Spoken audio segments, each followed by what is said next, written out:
کیونکہ آپ دنیا کو سمجھتے ہو کہ یہی رہنا ہے, تو پھر تو تھوڑی سی چیز چھوٹے گی آپ کو غم بہت زیادہ ہوگا.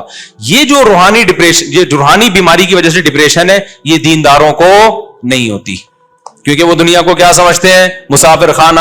اصل کیا ہے ان کا, آخرت. وہ بڑے سے بڑا غم بھی برداشت کر جائیں گے, خودکشی کا تو سوال ہی پیدا نہیں ہوتا, وہ بڑے سے بڑا غم برداشت کر جائیں گے. تھوڑا بہت رونا دھونا ہوگا, تھوڑا بہت اللہ سے شکوے شکایتیں, بس ختم. لیکن بعض دفعہ یہ جو آپ کے دماغ ہی کے کیمیکل کچھ آگے پیچھے ہو جاتے ہیں, نیند پوری نہیں ہو رہی آپ کی, سمجھتے ہو, نیند پوری نہیں ہو رہی, یا کوئی موروثی مسئلہ ہے باپ دادا سے چلا آ رہا ہے. یہ مسئلہ اس کے جو ایکسپرٹ ہیں وہ ڈاکٹر ہوتے ہیں, وہ چیک کریں گے بھائی اس کا تو نٹ بولٹی کیا ہو گئے ہیں, بولو ڈھیلے ہو گئے. اب ٹائر اگر پبلنگ کر رہا ہے تو ضروری تو نہیں کہ اوپر موٹا آدمی بیٹھا ہے, ہو سکتا ہے بھائی اس کا نٹ ہی ڈھیلا ہو, تو جب تک نٹ ٹائٹ نہیں کریں گے تو وہ پبلنگ کرتے رہیں گے. الائنمنٹ ہی آؤٹ ہو گئی ہے گاڑی کی, کبھی بھی سیدھی نہیں چلے گی. بعض دفعہ یہ ہوتا ہے کہ ادھر لوڈ زیادہ ہے, گاڑی بھی ٹیڑھی ٹیڑھی چل رہی ہے, ایسا ہوتا ہے کہ نہیں ہوتا. اس کا حل یہ ہے کہ بھائی بیلنس کرو, کچھ بندوں کو یہاں بٹھا دو, یا جو بہت زیادہ بھاری ہے اس کو بیچ میں بٹھا دو, آدھا ادھر ہو جائے گا آدھا وہ ادھر ہو جائے گا, بیلنس ہو جائے گا.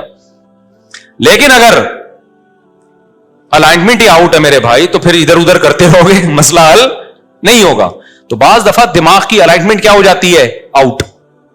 وہ پھر ڈاکٹر سیدھا کرے گا, نٹ بولٹ دے کے, میڈیسن کھلا کے, وہی کیمیکل آگے پیچھے ہو گئے. تو اسی طرح خوب سمجھ لو, کم ہمتی کے دو اسباب ہوتے ہیں. مسئلہ تو سمجھ میں آ گیا نا, اصل بیماری ہماری ہے کیا, کم ہمتی. تو صحت میں بھی وہ چل رہی ہوتی ہے, دین میں بھی وہی چل رہی ہوتی. تو کم ہمتی کے دو اسباب ہیں, ایک جسمانی اور ایک روحانی. روحانی سبب اس پہ میں مزید انشاءاللہ کوشش کروں گا اگلے ہفتے بہت ڈیٹیل میں بیان کروں. ایک جو روحانی سبب ہے وہ تو دنیا کو مسافر خانہ نہ سمجھنا, دل میں اللہ کی محبت کا نہ ہونا, دل میں دنیا مردار کے گٹر کا ابلنا. اس کا حل یہ کہ اللہ والوں کی صحبت میں بیٹھو, کچھ اللہ اللہ سیکھو تاکہ اللہ کی محبت پیدا ہو. کو تہجد کی پابندی ڈالو, نفلی روزے رکھو, تبلیغ میں وقت لگاؤ, بزرگوں کے پاس بیٹھو, علماء کے بیانات سنو, اور فالتو چیزوں سے اپنے آپ کو بچاؤ, ڈراموں فلموں سے سارا دن ٹی وی کے آگے کرکٹ دیکھتے رہنا, غیبتوں کی محفل, ان برائیوں سے بچاؤ, بری صحبت سے دور رہو, اچھی صحبت کے قریب آؤ. یہ بہت ہی مختصر بیان کر رہا ہوں میں, باقی اس میں بڑی لمبی ڈیٹیل ہے. اور کچھ اسباب کیا ہوتے ہیں کم ہمتی کے, جسمانی. جب تک آپ کی خوراک ٹھیک نہیں ہوگی, لائف اسٹائل ٹھیک نہیں ہوگا, نیچر کے مطابق نہیں ہوگا, آپ پوستی کے پوستی رہو گے. سست لفظ مجھے برا لگتا ہے, ہم لوگ سست نہیں ہیں. سست تو ایک ہمارے لیے اعزاز ہے, کوئی ہمیں کہتے ہیں سست آدمی, یہ تو اعزاز ہے. ہم سست سے اوپر کی چیز ہے. وہ کیا ہے, کہتے ہیں نا پوستیوں کی طرح پڑا رہتا ہے. بے پوست نہیں, وہ پوست کی کاٹ جس سے چرس ورس وہ پڑے رہتے ہیں نا, ہم لوگ کی وہ کیفیت ہے. سست کا لفظ کیا ہے ہمارے لیے, یہ سست کے لفظ کی توہین ہے ہمیں سست کہنا. سو رہے ہیں تو سوتے رہیں گے.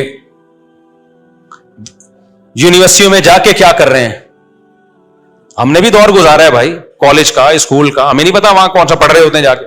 ٹیچر ٹائم پہ نہیں آ رہا ہے تو دل جمی کے ساتھ پڑھا نہیں رہا ہے. بیٹھ ہی نہیں جو سیدھا سکتا. ہم کوئی ایک بندہ دکھاؤ جو سیدھا بیٹھتا ہو. آپ جب بھی کسی کو دیکھیں گے نا دفتر میں, یوں یا ٹیڑھا بیٹھا ہوا ہوگا, یوں بیٹھا ہوا ہوگا, یا یوں کر کے بیٹھا ہوا ہوگا, یا پیچھے کو جھکا ہوا ہوگا, ٹیڑھی گردن. جو قوم سیدھا بیٹھ نہیں سکتی وہ قوم سیدھا صرف بیت الخلا میں بیٹھتے ہیں. میں نے اپنے شیخ و مرشد مفتی رشید احمد صاحب کو کبھی ایک ٹانگ کے سہارے پہ کھڑے ہوئے نہیں دیکھا. میں نے جب بھی کھڑے ہوتے تو دونوں پاؤں پہ برابر. سمجھ رہے ہو کہ نہیں سمجھ رہے؟ وہ کہتے ہیں بہت معیوب حرکت ہے کہ آپ یوں کھڑے ہونے کے بجائے یہ ٹانگ ٹیڑھی کر لیں آپ. اور میں نے اب حضرت کے بعد کسی کو نہیں دیکھا کبھی دونوں پاؤں پہ سیدھا کھڑا ہوا ہو. ٹھیک ہے بھائی, دونوں پاؤں اللہ نے اس لیے دیے کہ دونوں پہ بیلنس کیا ہو, برابر. لیکن ہم اتنے سست ہیں, ہم کہتے ہیں ایک ٹانگ کو آرام دو, دوسری بھی پورا زور لگاؤ, پھر اس کو ریلیکس کرو. حالانکہ بے وقوفی ہے کہ نہیں ہے, جب ایک پہ پورا زور لگاؤ گے تو وہ جلدی تھک جائے گی نا. سستی ہے, پھر اس میں آڑے ترچھے بھی ہو جاتے ہیں, تھوڑے دن تک یوں کرتے رہیں گے تو فرمائی کیا ہو جائے گا, ٹیڑھا ہو جائے گا. بیٹھنے کی پوزیشن, میں بندے کو دیکھ کے اندازہ لگا لیتا ہوں یہ سست ہے یا چست ہے, 2 منٹ میں اندازہ ہو جاتا ہے ہمیں. ہم نے اپنے شیخ کو دیکھا ہے نا, مفتی رشید احمد صاحب کو رحمہ اللہ تعالی, 75 سال میں ایسے ماشاءاللہ وہ یہ کرتے تھے کہ جب دروازہ کھولنا ہے نا, دیوار پہ ہاتھ لگانے کی اجازت نہیں تھی. بظاہر یہ چھوٹی چھوٹی باتیں ہیں, لیکن قوم کا المیہ ہی سستی ہے میرے بھائی, یہ سستی نہیں چھوڑے گی.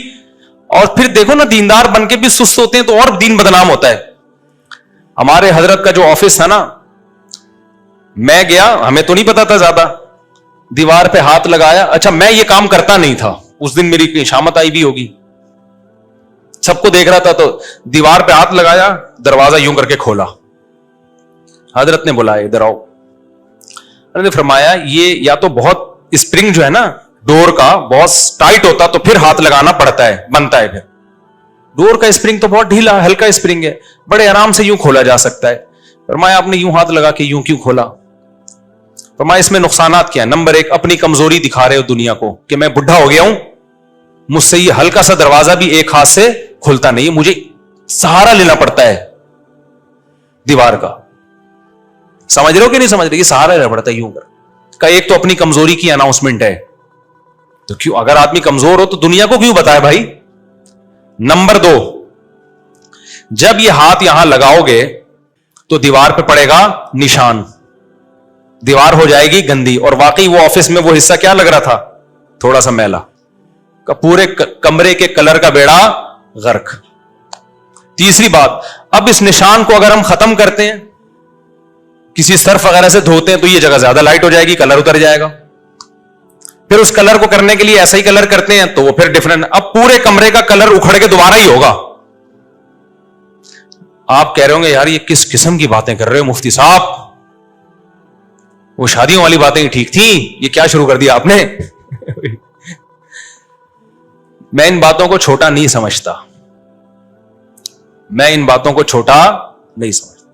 جب سیڑھیوں پہ چڑھتے تھے نا تو بھی سہارا لے کے نہیں چڑھتے تھے, جب بالکل ضعیف ہو گئے تو پھر آخر عمر میں سہارا لینا شروع کر دیا انہوں نے. ورنہ سیڑھیوں پہ آپ چلو نا, ایسے کیا ضرورت ہے اس کو پکڑنے کی. خیر پکڑ لیں, کوئی شریعت میں حلال حرام کا مسئلہ نہیں ہے یہ, لیکن میں ایک مثال دے رہا ہوں کہ سست لوگوں کے حالات کیا ہوتے ہیں اور چستوں کے حالات. ایک واقعہ سنا کے بس بیان ختم کرتا ہوں, پھر کیونکہ ٹائم ہو گیا ہے. 2 سست لیٹے ہوئے تھے, ہماری جو مثال ہے نا, 2 سست کیا تھے, لیٹے ہوئے تھے. ہمت پیدا کرو میرے بھائی, ہمت. 2 سست لیٹے ہوئے تھے نا, گھڑ سوار قریب سے گزرا, ایک سست نے اس کو آواز دی گھڑ سوار کو, بھائی ذرا ادھر آ یار کام ہے. وہ بیچارہ اترا, پتہ نہیں مر رہے ہیں.